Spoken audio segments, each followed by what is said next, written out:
Good afternoon student. पिछली तासिका में हमने देखा कि कनुप्रिया के अंतर्गत डॉक्टर धर्मवीर भारती जी ने हमें राधा और कृष्ण इन दोनों के संवाद के बारे में और उनके प्यार के बारे में बहुत सारी बताने की कोशिश की है। नई नई अनुभूतियाँ हमें यहाँ पर प्राप्त होती है। कनुप्रिया का अर्थ भी उन्होंने हमें बताया था। कनु यानी कृष्ण और कृष्ण की प्रिय सखी यानी राधा। तो कनुप्रिया यानी राधा और कृष्ण, यह शब्द का अर्थ वहाँ पर उन्होंने हमें बताया था।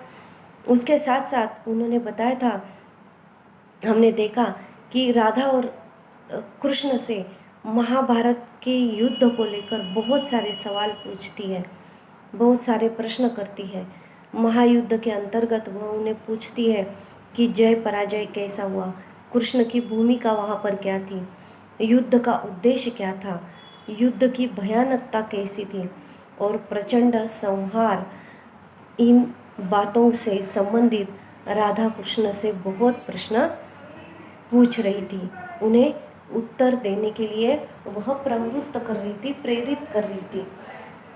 और उसके बाद हमने देखा कि सेतु के अंतर्गत मैं जो है, मैं के अंतर्गत यहाँ पर हमने देखा था कि राधा क्या कहती है। अभी यहाँ पर तो यह अर्थ हमने देखा था, लेकिन अभी जो काव्य है कनुप्रिया, वह काव्य से हम जानने की और अधिक कोशिश करते हैं। तो देखिए, सेतु के अंतर्गत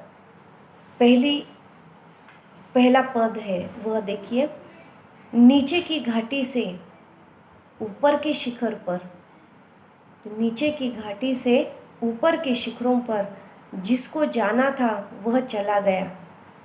हाय मुझी पर पग रख, मेरी बाहों से इतिहास तुम्हें ले गया। राधा क्या कह रही है कृष्ण से? देखिए कितना सुंदर संवाद यहाँ पर किया हुआ है। राधा क्या कहती है कि जिन्हें शिखर पर चढ़ना था, ऊंचाई तक प्रगति करनी थी, अपने सारे उद्दिष्ट प्राप्त करने थे, वह तो शिखर तक पहुंच गए। जिनको जाना था शिखर पर वह तो पहुंच गए, और जिन्हें दुश्मनी निर्माण की थी, उस दुश्मनी के द्वारा जो नदियाँ में या दरी में गिरकर नष्ट हो गए हैं, उनका भी संहार हो गया है। जो होना था वो हो रहा है, सब कुछ हो गया। लेकिन हाय मुझी पर पग रख, लेकिन आपने क्या किया है कृष्ण? आपने क्या किया? मेरे ही पग पर, मेरे जीवन पर आपने पैर रख दिया है।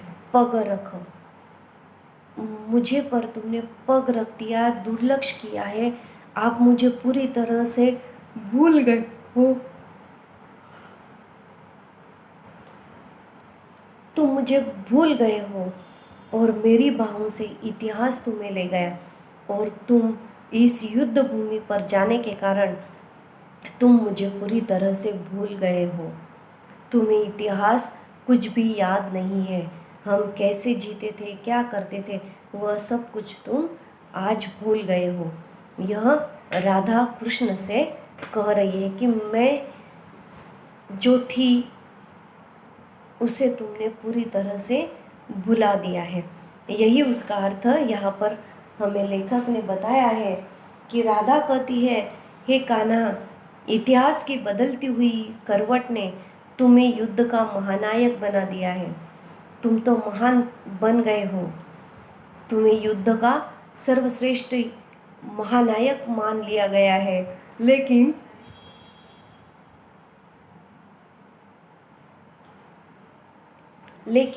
हे कनु, हे कृष्ण, हे कान्हा, इसके लिए बलि किसकी चढ़ी है? तुम्हें महानायक बनना था, इसके लिए बलि किसकी चढ़ी थी? तुम महानायक के शिखर पर अंततः मेरे ही सिर पर पैर रखकर आगे बढ़ गए हो। तुमने मुझे ही समाप्त करने की कोशिश की है। मेरे सिर पर पैर रखकर तुम निकल गए हो। मेरे बारे में थोड़ी सी भी आपने सोचा नहीं था। इस लीला क्षेत्र से उठकर युद्ध क्षेत्र तक पहुँच कर ईश्वरीय स्वरूप धारण करने के बीच जो अलंघ्य दूरी थी, क्या उसके लिए तुमने मुझसे ही सेतु बनाया? तुमने मुझसे ही मार्ग बना लिया है और मुझे कुछ तुमने मेरे बारे में सोचा तो नहीं है। लेकिन जब तुमने ईश्वरीय रूप धारण किया तो ईश्वरीय रूप धारण करने के लिए जो रास्ता बनना था, जो रास्ता बनाना था, वह रास्ता तो तुमने मुझसे बनवा लिया। क्या मेरे प्रेम को तुमने साध्य न मारकर साधन माना? तुमने मेरे प्यार को साध्य नहीं माना है, यानी सचमुच मेरे प्यार को तुमने अच्छी तरह से जो महत्व देना था वह तुमने नहीं दिया, लेकिन साधन माना है, यानी उपयोग की वस्तु माना है। मेरा प्यार यानी मेरा प्रेम यानी तुमने तुम्हारा रास्ता बनाने के लिए एक छोटी सी चीज़ ऐसा तुमने मुझे माना है। अब इन शिखरों मृत्यु घाटियों के बीच बना यह पुल निरर्थक लगता है।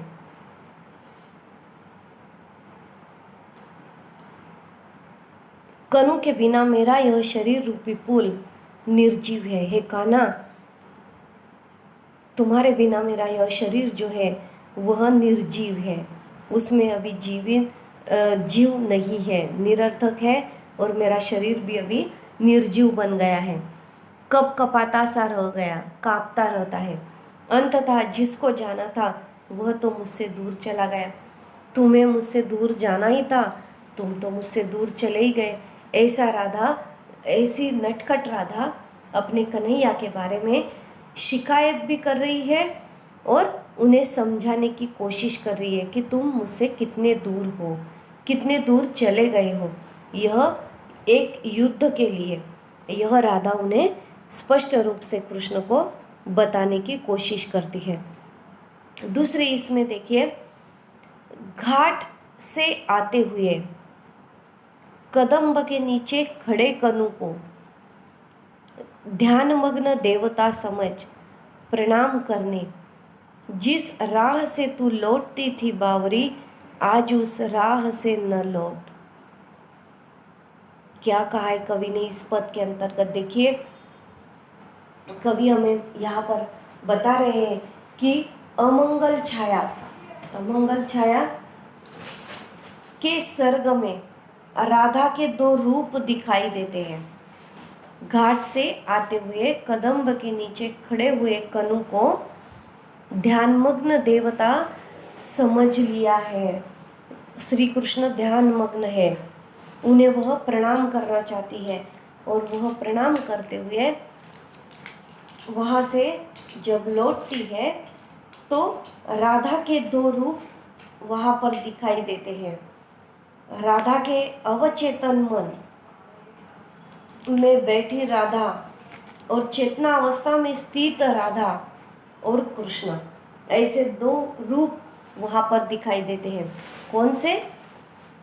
राधा के अवचेतन मन में बैठी राधा, अवचेतन यानी चल विचल होने वाला मन, द्विधा अवस्था में चला गया हुआ मन, कृष्ण पास में नहीं है, उसका दुख और दर्द उसको हो रहा है, लेकिन कृष्ण का जो भी समय उसने अपने साथ बिताया था वह प्यार भरे क्षण जो है वह उसको वहाँ पर जीवित रखने के लिए मदद कर रहे हैं। अमंगल छाया के सर्ग में राधा के अवचेतन मन में बैठी राधा और चेतना अवस्था में स्थित राधा और कृष्ण दोनों भी वहाँ पर उपस्थित है। इस सर्ग में अवचेतन मन में बैठी राधा चेतना अवस्था में स्थित राधा को संबोधित करती है। इस सर्ग में यह अमंगल छाया, यह जो पहला सर्ग है, पहला पद जो है, उसके अंतर्गत हमें यह बताने की कोशिश की गई है कि अवचेतन मन चल विचल, स्थिर नहीं है, अस्थिरता आ गई है। मन अस्वस्थ हो रहा है। मन में बैठी राधा चेतना अवस्था में स्थित राधा को संबोधित करती है। अपने आप में ही वह तल्लीन हो गई है, अपने आप को भूल गई है, सिर्फ कृष्ण का ही नाम जप कर रही है और कृष्ण कृष्ण करके ही अपना मन बहलाने की कोशिश कर रही है। चेतना अवस्था में स्थित राधा और कृष्ण, इस सर्ग में अवचेतन में बैठी राधा चेतना अवस्था में स्थित राधा को संबोधित करती है। वह क्या कहती है? हे राधा, हे राधा, घाट के ऊपर आते समय कदम्ब के नीचे खड़े कनु को देवता समझ प्रणाम कर। क्या कहा है? जो कदम्ब वृक्ष के नीचे बैठा हुआ कान्हा है, कृष्ण है, उसे तुम जाकर देवता समझो, देवता मानो और उन्हें देवता मानकर प्रणाम करो। और प्रणाम करने के लिए तू जिस रास्ते आती थी, हे बावरी, अब तू उस राह से मत आ। यानी श्री कृष्ण भगवान को भगवान मानकर प्रणाम करो और प्रणाम करने के बाद तुम जिस रास्ते से हमेशा आती जाती हो, उस रास्ते से तुम्हें आज नहीं आना है। वह रास्ता तुम्हें बंद करना होगा। यह कवि ने वहाँ पर राधा और कृष्ण के बारे में हमें बहुत ही महत्वपूर्ण क्षणों का वर्णन यहाँ पर किया हुआ है कि राधा हमेशा अस्वस्थ रहती थी क्योंकि उसका पूरा मन, तन, धन, शरीर सब कुछ कृष्णमय हो गया था। उसने कृष्ण को अपना सब कुछ मान लिया था। तो कृष्ण उसकी आंखों के सामने से थोड़े क्षण के लिए भी दूर जाते हैं तो वह सह नहीं पाती है, उसे बहुत दर्द होता है। इसलिए यहाँ पर वह कहती है कि उसे कहा जाता है कि हे राधा, उसका एक मन उसे कह रहा है कि हे राधा, जिस घाट के ऊपर के समय आते समय कदम्ब के नीचे खड़े कनु को तुम देवता समझ प्रणाम करने के लिए तू जिस रास्ते से आती थी, अब तू उस रास्ते से मत आना, उसे कहा जाता है। आगे देखिए, उजड़े हुए कुंज, रौंदी हुई लताएं, आकाश पर छाई हुई धूल, क्या तुझे यह नहीं बता रही कि आज इस राह से कृष्ण की 18 अक्षौहिणी सेनाएं युद्ध में भाग लेने जा रही है। आज उस पथ से अलग हटकर खड़ी हो बावरी। देखिए, कवि ने इस पद के अंतर्गत और हमें क्या बताया है कि आज तू पथ से दूर हट जा, उस रास्ते से तू आज दूर हट जा, वहां पर तू मत रुक। उस लता कुंज की ओट में जिस कनु के कारण तेरा प्रेम व्यथित और दुखी हुआ है, उसे छुपा ले। क्या कहा है उसे कवि ने? आज तू पथ से दूर हट जा, तू उस रास्ते पर जा ही मत, आज हट जा उस रास्ते पर। यदि तुम आई हो तो उस लता कुंज को ओट में जिस कनु के कारण तेरा प्रेम व्यथित और दुखी हुआ है, उसे छुपा ले। जो दर्द तुम्हें हो रहा है, जो संकट तुम झेल रहे हो, उसे तुम छुपा लो, क्योंकि युद्ध के समय इसी पथ से द्वारिकाएं भी उन्मत्त सेनाएं जा रही है। क्यों तुम्हें इस पथ से जल्दी से दूर हटना है? एक जगह पर जाकर घर के अंतर्गत तुम्हें बैठना है? क्यों ऐसा कहा जाता है? तो आज तू पथ से दूर हट जा, उस लता कुंज की ओट में जिस कनु के कारण तेरा प्रेम व्यथित और दुखी हुआ है, उसे तू छुपा ले। अभी पुरानी यादें तुम भूल जाओ, नए के बारे में, आने वाले कल के बारे में सोचो। हे राधा, तुम्हें किसी भी क्षण कहीं पर भी तुम्हें मुझे याद तो करना है, लेकिन उसके साथ साथ तुम्हें कृति भी करनी होगी। जब तुम कृति करोगे, अच्छा मार्ग तुम्हें मिलेगा और सब कुछ अपने जीवन में अच्छा ही अच्छा होता चला जाएगा। तो वहाँ पर लेखक कर रहे हैं कि आज तू पद से दूर हट जा, तू अभी वहाँ पर मत रुक, कोई आवश्यकता नहीं है। उस लता कुंज की ओट में जिस कनु के कारण तेरा प्रेम व्यथित और दुखी हुआ है, उसे तू छुपा ले। क्या कहा है कवि ने, देखिए कि कृष्ण को देखकर तुम्हारा मन विचलित हो जाएगा, संतप्त हो जाएगा, उद्विग्न हो जाएगा, तो तुम वहां पर सामने ही मत जाना। सामने जाओगे तो अधिकाधिक तकलीफ होगी। इसलिए मन को, किसी के भी मन को किसी के द्वारा दुख और दर्द नहीं पहुंचाना चाहिए। सबको खुशी से अपने जीवन में आने देना चाहिए और आगे बढ़ना चाहिए। यह बात यहाँ पर कवि ने हमें बताने की कोशिश की हुई है। आज तू पद से दूर हट जा, उस लता कुंज के फूल सब जगह पर तुम्हें बिछाए हुए नजर आएंगे। नेक्स्ट देखिए, हे राधा, मैं मानती हूँ कि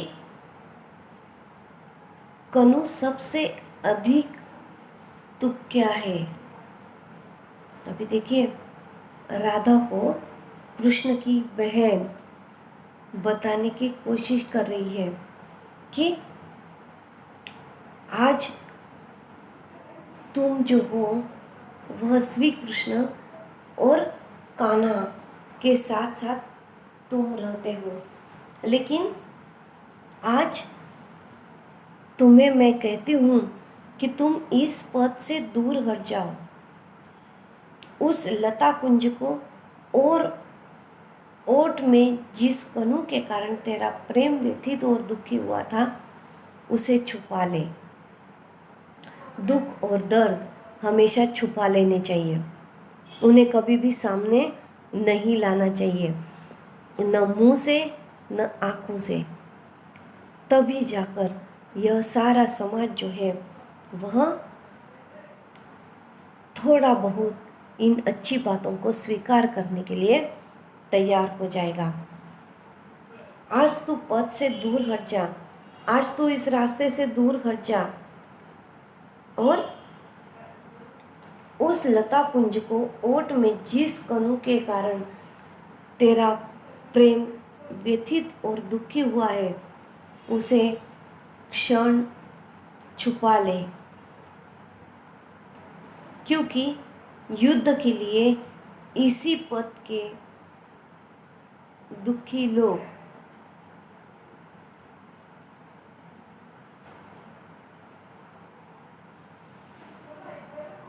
युद्ध के लिए इसी पद से द्वारिकाएं उन्मत्त सेनाएं जा रही है।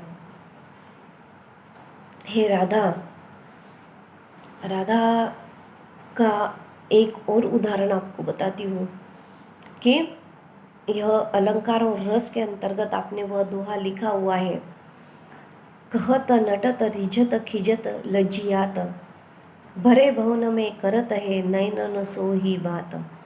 उसका अर्थ भी मैंने आपको बताया था कि राधा और कृष्ण मुंह से किसी एक दूसरे को कुछ भी काम नहीं बताया करते थे, किसी भी बात का मोह उन्हें नहीं था। तो अपनी सिर्फ बांसुरी लेकर कदम्ब वृक्ष के नीचे जाकर वह सवेरे और शाम अपनी कला का अध्ययन करते थे और उसके साथ साथ वह आगे बढ़ने की कोशिश भी कर रहे थे। आगे देखिए और क्या कहा है कवि ने। आज उस पद से अलग हट खड़ी हो, बावरी लता कुंज की ओट छिपा ले अपने आहत प्यार को, आज इस गांव से। कवि ने क्या कहा है देखिए। हे राधा, मैं मानती हूँ, क्या कहा है, आज पद से अलग हटकर खड़ी हो जा। जिस रास्ते से हमेशा तू आती जाती रहती थी ना, आज उस रास्ते से तू बिल्कुल भी दूर हट जा, सामने भी बिल्कुल मत आ। बावरी, बावरी यानी शांत, चल बिचल मन होने वाली, अस्वस्थ होने वाली। लता कुंज की ओट छिपा ले अपने आहत प्यार को, आज इस गांव में। क्या क्या छिपाने के लिए कहा जा रहा है देखिए, कि प्यार भी छुपाना है, अपने माता पिता को भी छुपाना है। और हे राधा, मैं मानती हूँ कि कनु सबसे अधिक तुम्हारा है, तुम उसके संपूर्ण व्यक्तित्व से परिचित हो। ये सारे सैनिक कनु के हैं, लेकिन ये तुम्हें नहीं जानते। यहाँ तक कि कनु भी इस समय मुझसे अनभिज्ञ हो गया है। यहीं पर तुम्हारे न आने पर सारी शाम आग की डाल का सहारा लिए कनु वंशी बजा बजा कर मुझे प्रकट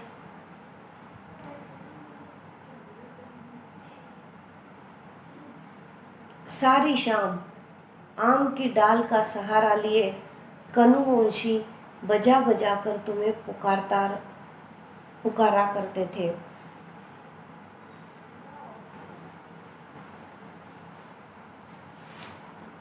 यहीं पर तुम्हारे न आने पर सारी शाम आम की डाल का सहारा लिए कुंजवंशी बजा बजा कर तुम्हें पुकारा करते थे। क्या कहा है देखिए, कि जब हमें हिंदी के अंतर्गत कहावत है कि हमें भगवान से नहीं तो पत्थर से भी काम पड़ता है, इसलिए पत्थर भी हमारे जीवन में महत्वपूर्ण बात है। उन्हें संभाल कर रखना यह हमारी पूर्ण जिम्मेदारी हो जाती है। तो यहाँ पर अभी देखिए क्या कहा है,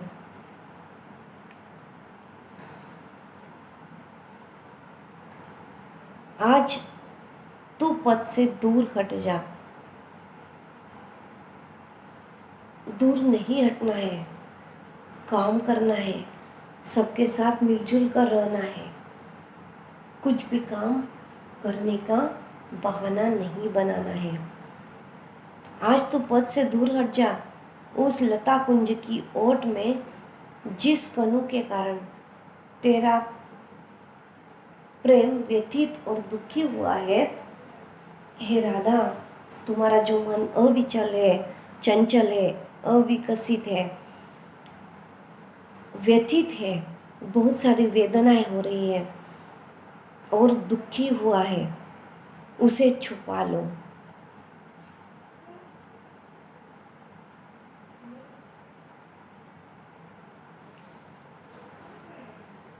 क्योंकि युद्ध के लिए इसी पथ से द्वारिकाएं भी उन्मत्त सेनाएं आ रही है।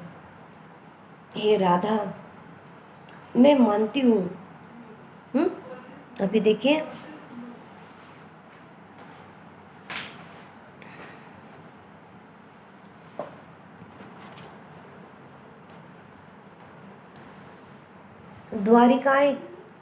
द्वारिका की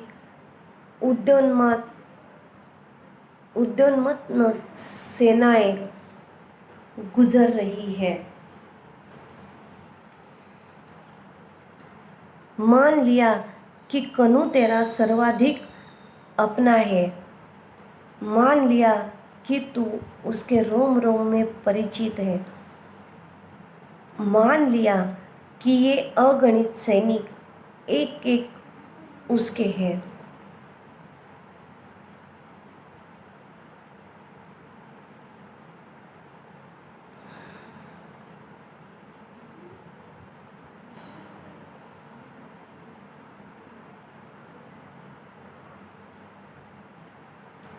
देखिए अभी द्वारिका की उद्योन्मुक्त सेनाएं गुजर रही है। मान लिया कि कनु तेरा सर्वाधिक अपना है। मान लिया कि तू उसके रोम रोम में परिचित है। मान लिया कि ये अगणित सैनिक एक एक उसके हैं। पर जान रख कि ये तुझे बिल्कुल नहीं जानते। पथ में हट जा बावरी। अभी देखिए इसके अंतर्गत क्या अर्थ लिखा हुआ है। हे राधा, मैं मानती हूँ कि कनु सबसे अधिक तुम्हारा है। तुम उसके संपूर्ण व्यक्तित्व से परिचित हो। ये सारे सैनिक जो है वह कनु के हैं, लेकिन ये तुम्हें नहीं जानते। तुम कौन हो? तुम पहली बार आई हो। सैनिक कनु के हैं, लेकिन ये तुम्हें नहीं जानते। वहां तक कि कनु भी इस प्रगत प्रणाम से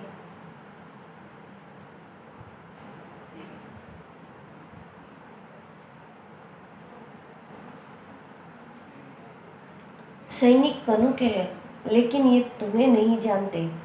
यहाँ तक कि कनु भी इस समय तुमसे अनभिज्ञ हो गया है। यहीं पर तुम्हारे न आने पर सारी शाम आम की डाल का सहारा लिए कनु वंशी बजा बजा कर तुम्हें पुकारा करते हैं।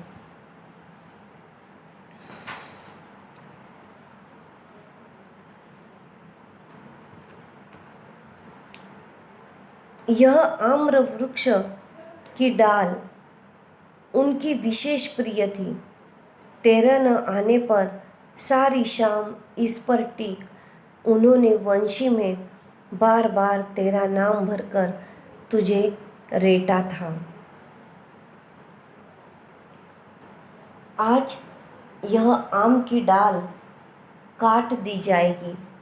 क्या कहा है देखिए, यह जो आम की डाल है आम्र वृक्ष की, वह काट दी जाएगी। कारण यह है कि कृष्ण के सेनापतियों के तेज गति वाले रथ की ऊंचाई पताकाओं में यह डाल उलझती है, अटकती है। यही नहीं, पथ के किनारे खड़ा यह प्रतीक अशोक पेड़ खंड खंड नहीं किया गया तो आश्चर्य नहीं होना चाहिए, क्योंकि अब वह युद्ध इतना प्रलयंकारी बन चुका है कि सेना के स्वागत से यदि ग्रामवासी तोरण नहीं लगाएंगे, सजाएंगे, तो कदाचित यह स्वागत यदि ग्रामवासी तोरण नहीं सजाएंगे तो कदाचित यह ग्राम भी उजाड़ दिया जाएगा। यह कवि हमें बताने की कोशिश छोटे छोटे शब्दों के द्वारा कर रहे हैं कि राधा जो है वह अपने तन मन से अधिक कृष्ण को चाहती है। वह प्यार करती है। हर क्षण हर पल उन्हें श्री कृष्ण दिखाई देते हैं और सामने होने चाहिए ऐसा उन्हें लगता है। लेकिन जो राधा है वह उलझती है, अटकती है। यहाँ यही नहीं, पथ के किनारे खड़ी यह पवित्र अशोक पेड़ खंड खंड नहीं किया गाया तो आश्चर्य नहीं होना चाहिए, क्योंकि अब यह शुद्ध इतना प्रलयंकारी बन चुका है कि सेना के स्वागत में यदि ग्रामवासी तोरण नहीं सजाएंगे तो कदाचित यह ग्राम भी उजाड़ दिया जाएगा। यहाँ पर कवि ने हमें बहुत सारी बातें बताने की कोशिश की है। यहाँ पर हम अभी नेक्स्ट जो पंक्ति है वह देखते हैं। देखिए,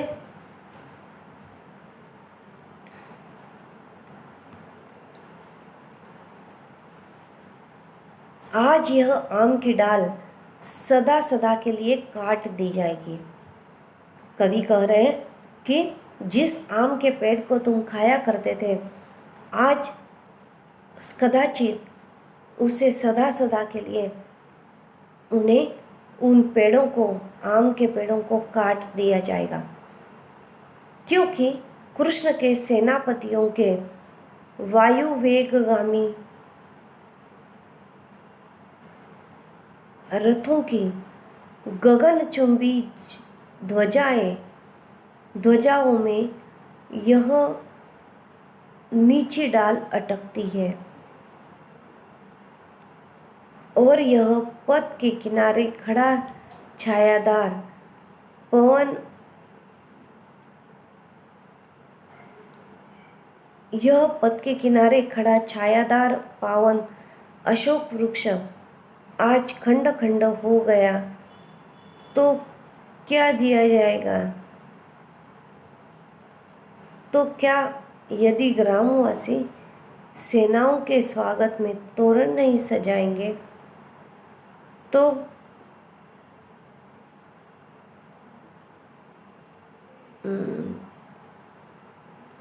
सेनाओं के स्वागत में तोरण नहीं सजाते तो क्या सारा ग्राम नहीं उजड़ दिया जाएगा? कितना सुंदर वर्णन यहाँ पर कवि ने किया हुआ है कि देखिए, आज यह आम की डाल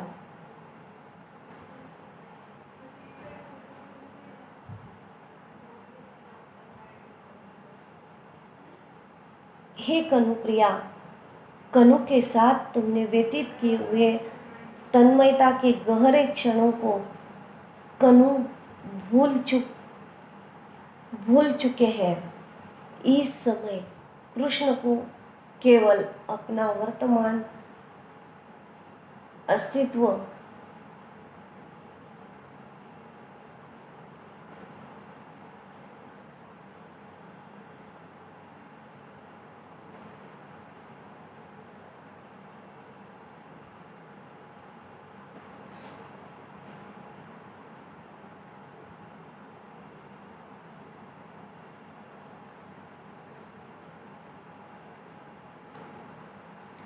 आज यह आम की डाल काट दी जाएगी। कारण यह है कि कृष्ण के सेनापतियों के तेज गति वाले रथ की ऊंचाई पताकाओं में यह डाल उलझती है, अटकती है। यही नहीं, पथ के किनारे खड़ा यह पवित्र अशोक वृक्ष खंड खंड नहीं किया गाया तो आश्चर्य नहीं होना चाहिए, क्योंकि अब यह युद्ध इतना प्रलयंकारी बन चुका है कि सेना के स्वागत में यदि ग्रामवासी तोरण नहीं सजाएंगे तो कदाचित यह ग्राम भी उजाड़ दिया जाएगा। नेक्स्ट है, दुख क्यों करती है पगली, क्या हुआ जो कनु के ये वर्तमान अपने तेरे मन उन्मत्त क्षणों की कथा से अनभिन्न है।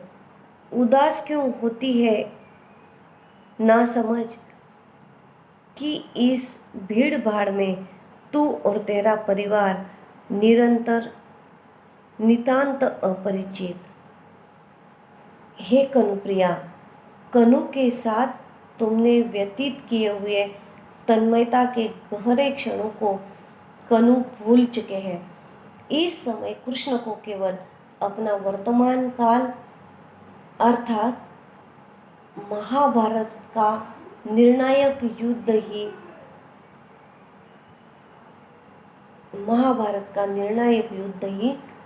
वाद है। यहाँ पर हम रुकते हैं। नेक्स्ट पीरियड में, नेक्स्ट लेक्चर में हम और अधिक जानकारी प्राप्त करने की कोशिश करेंगे। Thank you so much.